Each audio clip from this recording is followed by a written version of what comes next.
He put his fork down slowly, the way people do when they're deciding whether to be honest or careful. My father-in-law chose careful. He always did. And that night, sitting at a table I had furnished, in a house I had half bought, eating a meal I had grocery shopped and paid for on a Tuesday after a 10-hour shift, I watched him smile at my husband like I wasn't even in the room. I wasn't angry yet. I was something quieter than that. Something that had been building for 3 years without a name. My name is Rachel. I'm 32. I'm a senior project manager at a logistics firm, and I've been, since I was 26, the kind of person who gets things done while other people take credit for the climate. I married my husband when I was 29. He was kind, funny, a little disorganized in the way that seems charming until you're the one organizing everything. His father, my father-in-law, was a retired contractor with strong opinions about money, women, and the correct way to stack a dishwasher. He had moved in with us 18 months earlier after his knee surgery, temporarily, which in our house had started to mean something closer to permanently. I had agreed to it. I want to be clear about that. I said yes, because my husband asked with genuine worry in his voice, and because I believed what people say about family being family. What I didn't understand yet was that my father-in-law had a very specific definition of family. One where my income was a shared resource and my name on the mortgage was a formality. It started small. It always does. A comment here about how lucky my husband was to have a wife who made good money. A joke there about how Rachel keeps the lights on. Said warmly, publicly, at Sunday dinners with neighbors or my husband's cousins visiting, always framed as a compliment, always landing like something else. I smiled through it. I said thank you. I was reasonable. I was calm. I was, as I would later understand, teaching everyone in that house exactly how far they could go. The first time I noticed something was actually wrong was a Saturday morning in March. I was reviewing our household account, something I did monthly, methodically, because I am the kind of person who does that, and I found a transfer I didn't recognize. $240 to a hardware store account. I asked my husband about it. He said his father had needed some tools for a small project. He said he'd mentioned it. He hadn't. I let it go. I wrote it in a note on my phone, and I let it go. 3 weeks later, another one. Smaller. A subscription service I'd never heard of. Then a charge from an auto parts store. Each one explained. Each one reasonable in isolation. Separately, they were nothing. Together, lined up in my phone notes like a quiet little ledger. They were a pattern. I didn't say anything yet. I watched instead. Watching is underrated. People reveal everything when they think you're not paying attention. What I noticed was this. My father-in-law spoke about our finances with a familiarity that made no sense unless someone was telling him things. He knew, for instance, that I had recently gotten a raise. I had told my husband. I had not told my father-in-law. He knew we were putting money away for a potential addition to the house. I had mentioned it once, in passing, to my husband on a drive home. And yet, at dinner one Thursday, my father-in-law referenced it directly, said something about how with Rachel's income, saving up shouldn't take long, and looked at my husband with a specific expression of a man who is including himself in a plan he was never invited to join. My husband smiled. He nodded. He passed the salad. I excused myself to get more water and stood at the kitchen sink for 30 seconds, staring at the faucet, and understood that my marriage had a third party who had never been voted in. The pressure became more structured in the spring. My father-in-law sat down with my husband, not me, my husband, and outlined a plan. He wanted to start a small contracting business again, something part-time, just to stay busy. He had a contact. He had a supplier. What he didn't have was startup capital. My husband told me about it over breakfast, the way someone tells you about the weather, said his father was thinking about it, said it might need a small investment up front. Said, and I want to record this word exactly, we should probably help. We. I asked how much. He said he wasn't sure yet. That pause. The fact that he said he wasn't sure yet at a breakfast table, where he had clearly already done the math, told me everything. I said we could talk about it. I knew by then that we could talk about it was how things got decided without my actual agreement. That night, I didn't open my laptop in anger. I opened it in focus. I went through every account, Every shared transaction for the last 14 months. I had been ignoring small things because individually they were small. Now I added them up. I wrote the number on a piece of paper and looked at it for a long time. It wasn't catastrophic. That's almost what made it worse.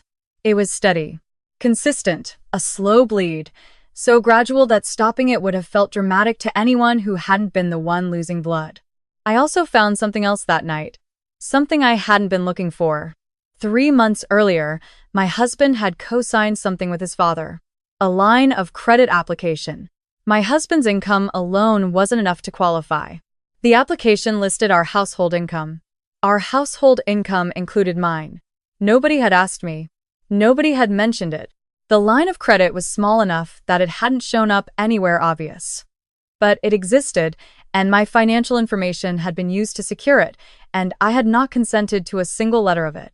I closed the laptop. I sat very still. I thought about calling my husband in immediately. I thought about the conversation, how it would go, how he would look confused and then sorry, and then explain it in a way that made it sound like an oversight, something between a misunderstanding and paperwork, something that would feel resolved and not actually be resolved. I decided not to have that conversation yet.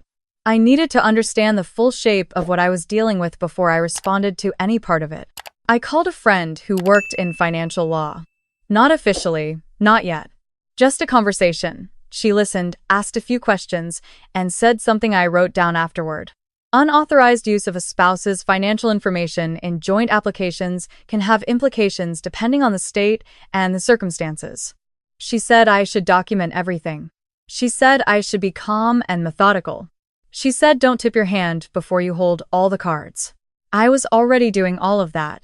But hearing it said out loud by someone outside the house made it feel like facts rather than fears. The moment everything changed shape happened in June. My husband's cousin was getting married in Charleston. 4 days. Extended family, a rented beach house split between 6 couples. My father-in-law came with us because his knee was still unreliable for driving long distances, or so it was explained to me. And because my husband had already confirmed his presence without mentioning it to me until 2 weeks before we left. I smiled. I packed. I figured 4 days with an audience would at least keep things contained. I was wrong about that. The second evening. Everyone gathered on the back deck after dinner. Warm night, string lights, someone's playlist humming in the background. The kind of setting that makes people feel expansive and a little loose. My father-in-law was in a good mood, that particular good mood he had when he felt like the patriarch of something. He was telling a story about a renovation job he'd done in his 30s. How he'd done it all himself, pulled permits, managed the crew, came in under budget. Everyone was listening. It was a good story. He told it well. And then he pivoted. The way people pivot when they want to say something they've been holding and just found a socially acceptable door. He said, of course. Back then a man could actually afford to build something on one salary. He smiled at the group. He said these days everything requires 2 incomes. Sometimes more than 2. He said, if you know what I mean. And he glanced at my husband with a look I had seen before, the look of a private joke made briefly public. And then he looked at me with something that was not quite a smile. And he said we're lucky Rachel understands how family investments work. Nobody reacted visibly. That's the thing about these comments. They're calibrated to land without detonating, to make the target feel the impact while giving everyone else deniability. My husband looked at the railing.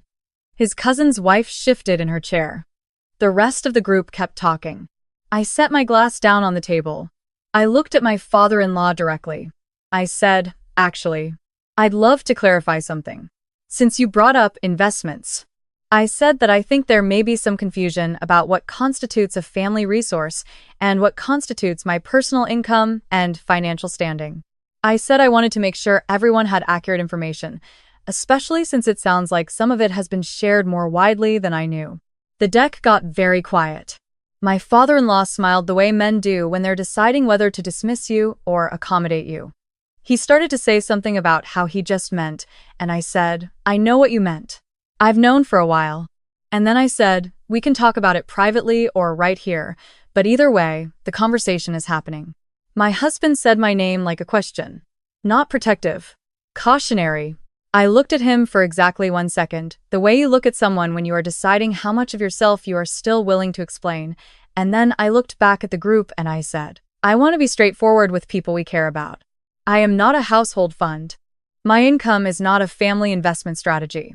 And anyone who has been told otherwise was told something that I didn't authorize. I picked up my glass, said goodnight, and went inside. I did not cry. I had expected to want to. I didn't. I felt, instead, like something that had been held at a slight wrong angle for a very long time had finally been set down straight. I showered, changed, and sat on the edge of the bed, listening to the sound of the ocean and the muffled conversation on the deck, and I waited. My husband came in 40 minutes later. He was not yelling. He was worse than yelling. He was quiet in the specific way of someone who has spent 40 minutes being coached by someone else and arrived with prepared points. He said I had embarrassed his father in front of family. He said his father meant well. He said I could have just talked to him privately. He said the word dramatic. He said the word sensitive. I let him finish. Then I said, I found the line of credit. He stopped. I said, the one that used my income information without my knowledge or consent.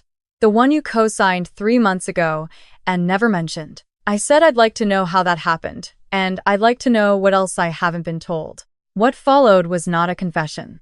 It was a negotiation disguised as an apology. He said his father had been stressed. He said it was temporary. He said his father had just needed a bridge. He said he thought I wouldn't mind, which is something people say when they already know you would mind, and they chose to act anyway.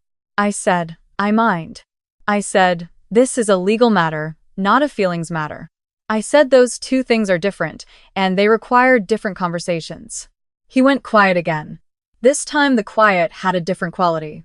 This was the quiet of someone who had expected a different response and wasn't sure how to proceed without a script. I slept well that night. That also surprised me. We drove home 2 days later. My father-in-law sat in the back seat and said almost nothing for 6 hours. My husband drove with his jaw set. I watched the highway and thought through what came next with the same energy I used to plan project timelines at work. Outcome first, then steps, then sequencing. The steps were not complicated. They were just precise. I opened a personal account separate from our joint one and redirected my direct deposit. I had a right to do that. I had always had a right to do that. The joint account had enough in it to cover shared household expenses for 2 months, which was more than fair given the inventory I had quietly assembled of what I had contributed versus what had been spent without my knowledge. I drafted a message to my father-in-law. Polite, specific, and without a single word that could be read as emotional. I outlined the transfers I had identified over the previous 14 months. I listed the total. I noted the line of credit issue separately. I said I expected reimbursement for the unauthorized transfers within 30 days, and that the line of credit situation would need to be addressed through proper legal process. I said I had consulted with a professional and would be following up accordingly. I sent it on a Tuesday morning. I had a busy day after that. I treated it like sending an invoice, which, functionally, it was. The response came from my husband, not his father. Not a call, a series of texts. The words unreasonable, family, overreacting, and can we please talk about this appeared in various combinations. I responded once. I'm happy to talk. I've outlined the specifics in writing. Let me know when you want to address those specifics. He called. I let it go to voicemail. I was in a meeting. My father-in-law called that evening. His voice was different. The warmth was still there, but it was performing now. You could hear the effort. He said there must be some misunderstanding. He said those transfers were just small things. He said, family doesn't keep ledgers. I said, I understand that's how it felt from your side. From my side, it was my money being spent without my consent. Those are the facts. The ledger is just the documentation of the facts. He said I was making things difficult. I said, I'm making things accurate. There's a difference. When he pushed on the line of credit, when he said it was just a formality, I said I had already provided the documentation to my attorney. Not to threaten, I said. Just so everyone has the same information. The silence on his end had a different texture than my husband's silences. This one was calculating. I recognized it. Here's what I had not told either of them. What my financial law friend had flagged when I finally sat down with her properly: my father-in-law's contracting business. The one he wanted to restart. The one the line of credit was ostensibly for. Had a tax history that was complicated. Several years of inconsistent filings, a period of unlicensed work billed under a dormant LLC, income run through accounts that had not been cleanly reported. None of it egregious enough to have triggered anything yet. But fragile. The kind of financial history that survives being ignored but does not survive scrutiny. Using my income, my financial standing, my name in his orbit without consent had tied his fragile history to my clean one. My attorney confirmed that if I wanted, I could file a formal complaint about the unauthorized use of my financial information, which would, as a downstream effect, require the line of credit to be audited, which would open a door to everything behind it. I did not want to ruin him. I want to be honest about that. Whatever he was my husband's father, and I had not entered my marriage wanting to be at war with anyone. But I also understood that the reason the transfers had continued, the reason the line of credit had been filed without my knowledge, the reason I had been referenced at that deck like a balance sheet, was because no one had expected consequences. The entire system ran on my being too polite to enforce my own limits. My attorney sent a formal letter. It was measured, factual, and listed specifically what we had documented. It requested reimbursement of the unauthorized transactions and resolution of the line of credit matter. It made no threats. It didn't need to. A formal legal letter is a consequence in itself because it makes ignoring something cost more than addressing it. My father-in-law paid within 9 days. Every dollar. Not because he felt remorse. I don't think remorse was something he experienced frequently. He paid because my attorney, in reviewing everything, had noted the LLC issue and mentioned in the letter that any further action would require full financial disclosure from all parties. He had done a quick calculation and decided that settling quietly was cheaper than being seen. My husband came home that evening and sat across from me in the kitchen. Not pacing, not with prepared points. Just sitting. He looked like someone who had been told a story they thought they knew and found out the ending was different. He said, "You could have told me what you found." I said, "I warned you. Multiple times. About his comments. About the access. About boundaries. You told me I was being sensitive." He didn't have an answer for that. He asked, "Where do we go from here?" I said, "That depends on you. I don't need your father gone from our lives. I need him gone from my finances and from being referenced as a stakeholder in my income. I need you to understand that those are not negotiable, and I need you to be the one who holds that line with him, not me." He asked if I was leaving. I said, "I'm staying in this house and this marriage with the expectation that what just happened is never treated as the baseline again. If you need time to figure out whether you can do that, I understand. But I'm not moving back into the version of this marriage that existed 2 months ago." He was quiet for a long time. Then he said, "I didn't know how much was coming out of the account." I believed him. That was the most frightening part. He hadn't known because he hadn't looked. He had trusted his father and assumed I would absorb whatever didn't fit. Not out of malice. Out of the lazy comfort of someone who had never had to manage money closely because someone nearby always did. I said, "That's not an excuse. But I understand it's where you are." We had a lot of conversations after that. Some of them were hard. My father-in-law moved out in September, into a place of his own, which he suddenly had the resources to manage when there was no other option. He and I do not have a warm relationship now. We are civil. That is enough. What I know now, having lived on the other side of all of it, is that the problem was never really about money. Money was just the system through which the real problem ran. The real problem was that I had been so careful to seem easy, so deliberate about not making things difficult, that I had handed over the signal that I had no limits. And when you communicate no limits, people do not respect you more for your flexibility. They expand into the space. It's not cruelty, it's just what happens in the absence of edges. I put edges back. Quietly, legally, without drama. The quiet is important. I didn't need anyone to know how angry I had been, how long I had held it, how much I had absorbed. I needed the situation to change. And the situation changed. My finances are my own. My credit is clean. My husband reviews our joint account now. He does it himself. without being asked. Every month. It took losing the comfort of my silence for him to understand that the silence had not been free. What I hope someone reading this understands is that there is no version of this story where I win by being louder than they were. I won by being more organized, more patient, and more willing to follow through. The documentation mattered. The attorney mattered. The decision to stop accepting explanation as resolution mattered more than anything. They assumed I was the kind of woman who would always find a way to make peace. They were right about that, actually. I did make peace. It just looked nothing like what they expected. Money doesn't lie. It shows you exactly what people believe they're entitled to. And the moment you stop being a convenient source of it, you find out precisely how much of what you were given was affection and how much was access. I know the answer now. It cost me less than I was already paying.